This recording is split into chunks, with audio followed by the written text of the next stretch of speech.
24 घंटे में पीएम मोदी की दूसरी बार अपील। मोदी का क्लियर टारगेट, विदेशी मुद्रा बचाएं, संकट टालें। मिडिल ईस्ट से रूस और यूक्रेन तक का संकट दुनिया के लिए आफत बनता जा रहा है। पूरी दुनिया की सप्लाई चेन ठप है और इसके खुलने के आसार फिलहाल नहीं दिखते।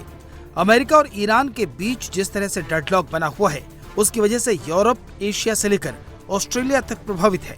यही वजह है कि पीएम मोदी ने देश में दूसरी बार साफ साफ कह दिया है कि संकट बड़ा है, इसलिए मिलकर निपटना होगा। दुनिया लगातार अस्थिर परिस्थितियों से गुजर रही है। पहले कोरोना का संकट, फिर वैश्विक आर्थिक चुनौतियां और अब पश्चिम एशिया में बढ़ता तनाव। इन सारी परिस्थितियों का असर लगातार पूरी दुनिया पर पड़ रहा है और भारत भी इससे अछूता नहीं है।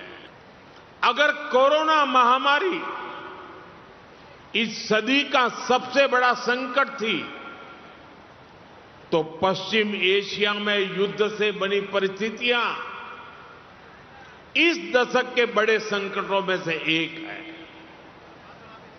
जब हमने मिलकर कोरोना का मुकाबला कर लिया, तो इस संकट से भी अवश्य पार पा जाएंगे। फरवरी के आखिरी हफ्ते में शुरू हुआ अमेरिका और ईरान का संघर्ष अभी भी अपने अंजाम पर नहीं पहुंचा है। इसकी वजह से होर्मुज स्ट्रेट से सप्लाई 95% तक कम हो गई है। जहाज अटके पड़े हैं। जहां पहले करीब 120 जहाज रोज होर्मुज को पार करते थे, वहां अब केवल 4-5 जहाज ही से पार कर रहे हैं। भारत ने इस टेंशन के बीच भी अपनी सप्लाई को ज्यादा प्रभावित नहीं होने दिया। सरकार भी लगातार ये प्रयास कर रही है कि देश के लोगों, देश के सामान्य नागरिक पर इन सारी विपरीत परिस्थितियों का कम से कम असर हो। भारत अपनी जरूरत का 90% तेल इंपोर्ट करता है। 2 महीने से होर्मुज स्ट्रेट बंद है। क्रूड की कीमत करीब 50% बढ़ चुकी है। कतर पर ईरान के हमले की वजह से एलएनजी की सप्लाई ठप है। अरब देशों से फर्टिलाइजर और दूसरे पेट्रोकेमिकल प्रोडक्ट्स का एक्सपोर्ट करीब बंद है। इसलिए इन सब चीजों के दाम दुनिया भर में बढ़ रहे हैं।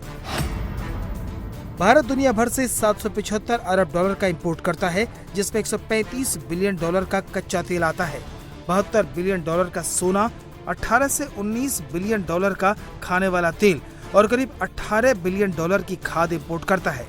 ये बिल अब देश के हालात पर भारी पड़ रहा है। पीएम मोदी ने ऐसे वक्त में अपील की है जब भारत का विदेशी मुद्रा भंडार मजबूत स्थिति में है और लगभग 690 से 703 अरब डॉलर के बीच उतार चढ़ाव कर रहा है। लेकिन अमेरिका और ईरान के बीच समझौते को लेकर जिस तरह के हालात बन रहे हैं, उसे पीएम मोदी ने भांप लिया है। इसलिए देश को तैयार किया जा रहा है।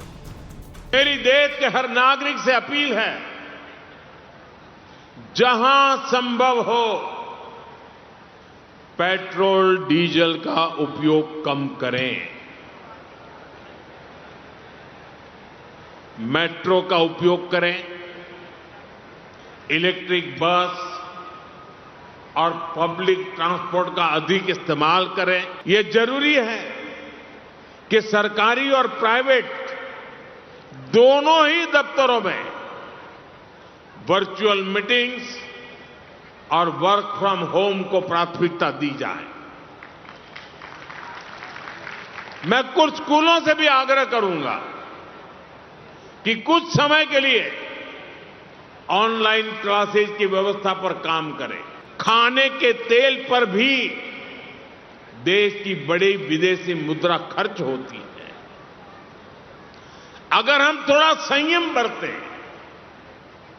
तेल की खपत कम करें, खाने के तेल की, तो इससे देश और हमारी सेहत दोनों को लाभ होगा।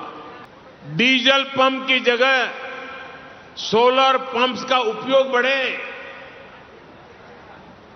और हम तो किसान के बेटे हैं, किसान की बेटियां हैं।